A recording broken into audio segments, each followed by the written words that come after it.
여러분, 사람은 죽으면 어디로 가는가?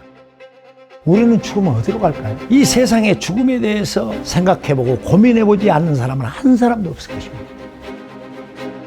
나와 같은 사람이 천국에 가는 길을 말하다니. 저는 42년 전 죽음의 문턱에서 신을 만났습니다.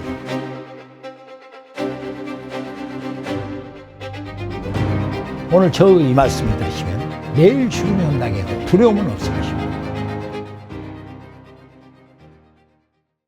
여러분, 4화까지 말씀을 들으시고 아직도 이해가 안 되신 분들은 성경 말씀이 생소해서 그런 것이니까 4화까지 여러 번 들으시고 보시면 귀가 열리게 될 것이며 5화, 6화 듣게 되시면 아하, 이렇게 되는구나 하고 갈급했던 심령에 평안과 기쁨이 들어올 것입니다. 그리고 우리는 이 내용을 반드시 알아야 합니다. 첫째, 율법의 613가지의 죄라는 것은 이는 제사장이 집행하는 율법인데 어떤 의미인지를 알아야 예수 그리스도가 십자가에서 운명하시며 다 이뤘다고 하신 십자가 사건이 어떤 내용인지를 알게 되며, 또한 셋째, 자신이 제사장이 되는 의미를 깨닫게 되는 것이고, 넷째, 자범죄가 무엇이며 성령을 받고 자범죄, 즉 살아가면서 짓는 죄에서 자유로워지고 이로 인하여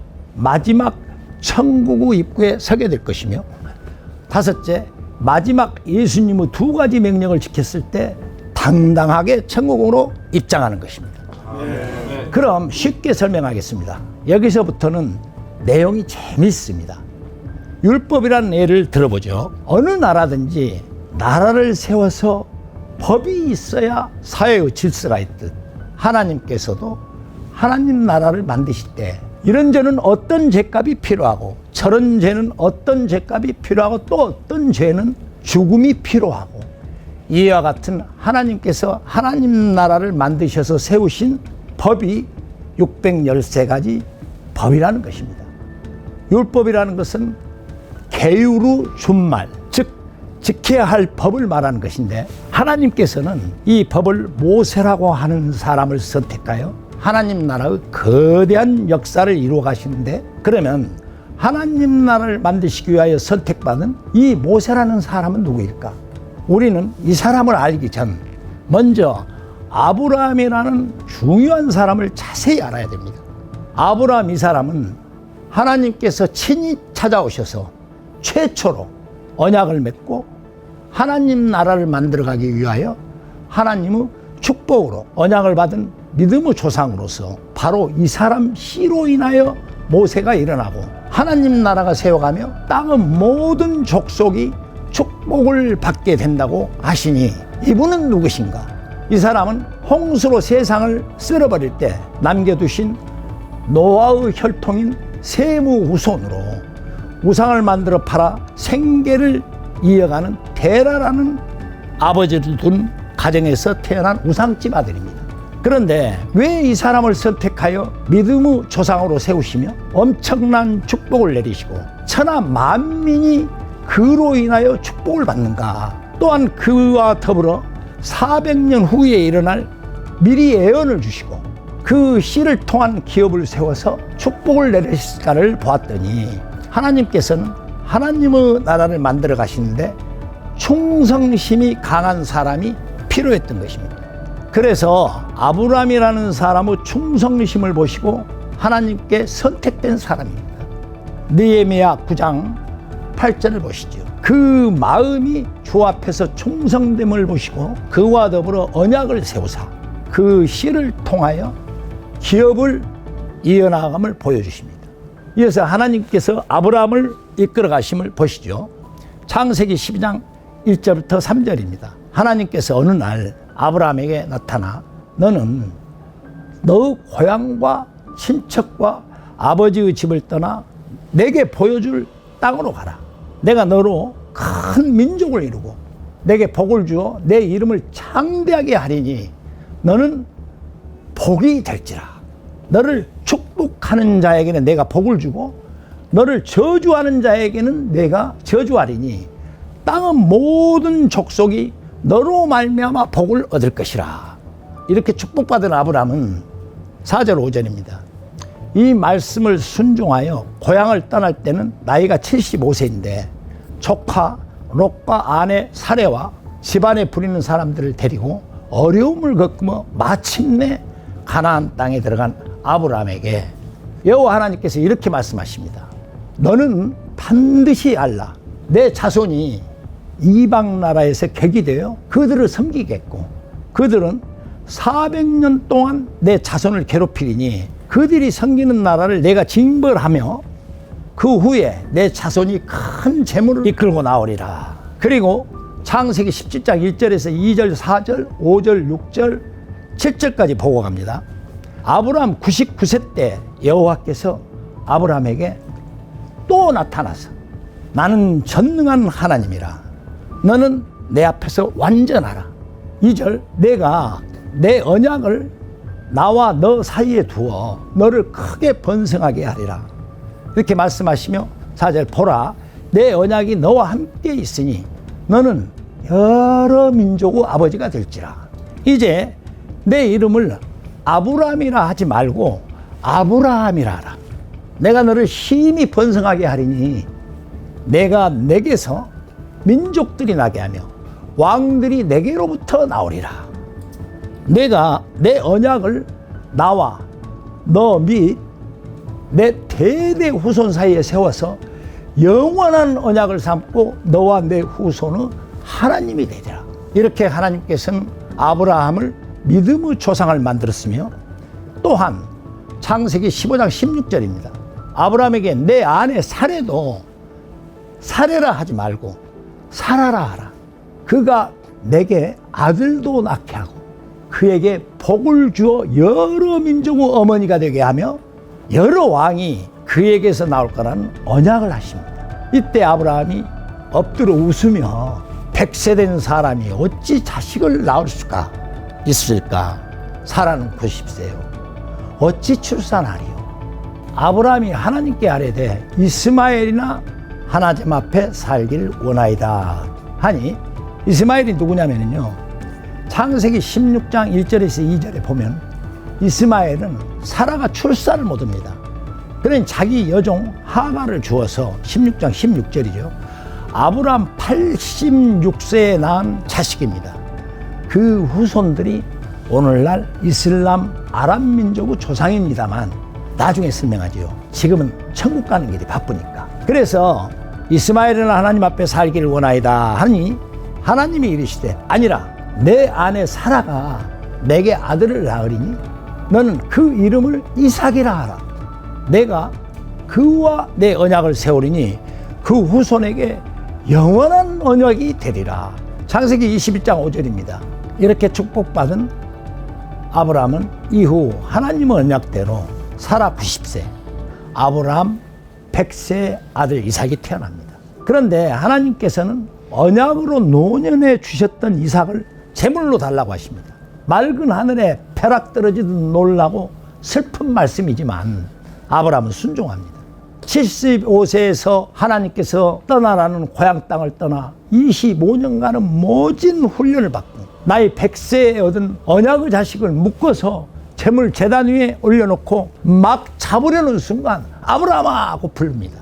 이는 아브라함을 시험하여 그 순종하는 충성심을 보고자 했던 하나님께서 하나님의 사자로부터 바로 제지하는데 이렇게 말합니다. 내가 내 아들 독자까지도 아끼지 않고 내게 주었으니 이제야 내가 너를 하나님을 경외하는 줄을 믿노라 합니다. 한번 상상을 해보십시오. 그러시고는 창세기 22장 16절에 내가 나를 가리켜, 하나님께서 자기가 자기를 가리켜 맹세하노니 내가 이같이 행하여 내 아들 내 독자도 아끼지 아니하였으니 내가 내게 큰 복을 주고 내 씨가 크게 번성하여 하늘의 별과 같고 바닷가의 모래와 같게 하리니 내 씨가 그 대적의 성문을 차지하리라. 이 말씀은 참으로 여러분들이 알아둬야 할 말씀입니다. 내 씨가 대적의 성문을 차지하리라. 이 뜻은 후일 아브라함의 혈통 예수 그리스도께서 그 대적의 성문, 즉 이 세상을 지배하고 있는 사탄의 성문을 차지한다는 뜻입니다. 이후 창세기 23장 1절 이후 사라는 127세에 죽고 창세기 25장 7절 아브라함은 175세에 죽어 자기 열조에게 돌아가고 이후 이삭은 에서와 야곱 쌍둥이를 낳는데 창세기 32장 28절 말씀입니다. 야곱은 하나님으로부터 이스라엘이라는 이름을 받게 됩니다. 그리고 야곱은 하나님 나라의 기둥이 될 12아들을 낳습니다. 이 중 11번째 아들 요셉은 야곱이 첫째 아내 리브가와 리브가의 하녀들로부터 낳은 10명의 아들보다 라헬에게서 노년에 얻은 아들이므로 요셉을 더욱 사랑하는데 하루는 요셉이 꿈을 꿉니다. 이 요셉이 꿈을 꾸고 자기 형들에게 말하여 내가 또 꿈을 꾼즉 해와 달과 11별이 절하더이다 하고 이와 같은 꿈 얘기를 하니까 형들이 더욱 미워하는 과정에서 어느 날 아버지가 요셉에게 이르되 가서 내 형들과 양떼가 다 잘 있는지를 보고 돌아와 내게 말하라 하고 요셉을 보냅니다. 그때 이 형들이 요셉을 보고 이야 꿈꾸는 자가 저기 온다 그러고는 야 우리 요셉을 죽이자 모의를 합니다. 그래서 요셉이 오니까 요셉을 죽이려고 이제 구덩이에 넣고 근데 그 구덩이에 던진 그 요셉이 거기가 마치 물이 없었습니다. 그러니까 다른 형제들이 살리자 그래도 우리 한 핏줄 아니냐 이렇게 해대니 결국은 그럼 팔기로 하고 작정을 합니다. 그리고 그때 미디안 사람들 상인들이 지나가고 있는데 은 20을 받고 요셉을 팔아버립니다.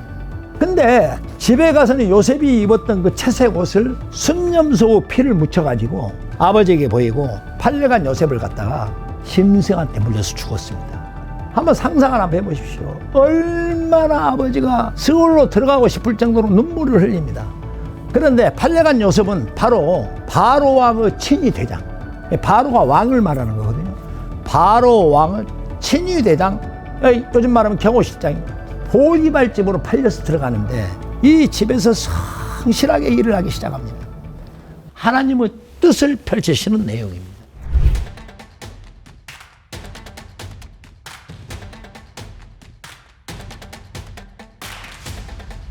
시청자 여러분, 저는 요즘 제 삶에 대해서 이렇게 사진이 나가고 있습니다. 여러분들이 사진을 보면은 제가 어떤 삶을 살고 있는가를 생생하게 저의 현실적인 삶들이 지금 사진으로 수년간 찍었던 것이니까 이걸 보시고 한번 생각을 해 보십시오. 제가 주먹을 쓰는 조직의 두목이라는 말을 듣고 살아온 사람이 이런 삶을 살고 있는데 제가 이런 삶을 사는 게 아름답지 않습니까? 사람이 예수 그리스도를 믿는다는 것은 예수 그리스도께서 우리가 십자가에서 매달려서 사망에 이르다 부활하셨잖아요.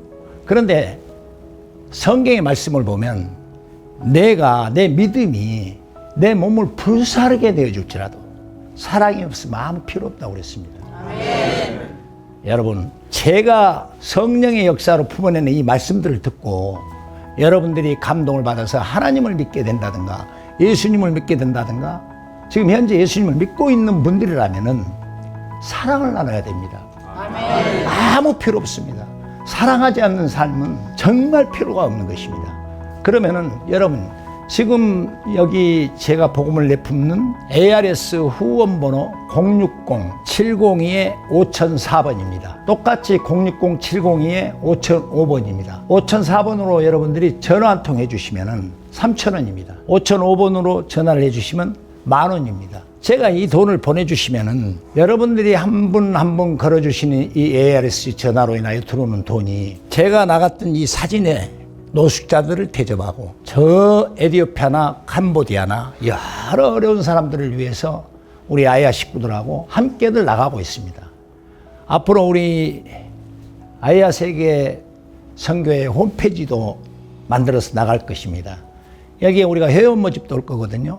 그래서 여러분들이 우리 계좌 하나에 여러 가지로 이제 홈페이지에서 우리 아야가 움직이고 있는 이것들을 지금 내보낼 것인데 여기에 회원한 사람들이 한 사람 한 사람이 여러 가지로 사회를 위해서 많은 우리 가족들과 함께 일을 하려고 준비를 하고 있습니다. 각 교도소에 다니면서 선행의 일원으로서 장교수들하고 자매도 맺고 또 그들과 미팅도 하고 우리 가족들이 이런 데에 함께들 움직이고 싶고 여러분들이 동참하고 싶으면은 다 홈페이지에 들어와서 저와 대화를 나누고 우리 가족들과 대화를 나누고 이렇게 하시면 됩니다. 예, 잊지 마시고 꼭 제 이 복음을 듣고 마음에 감동이 되시면은 다이아를 한 번씩 해주십시오. 그것이 바로 예수 그리스도께서 이 땅에 오셔서 주신 사랑의 표징인 것입니다. 아멘. 감사합니다.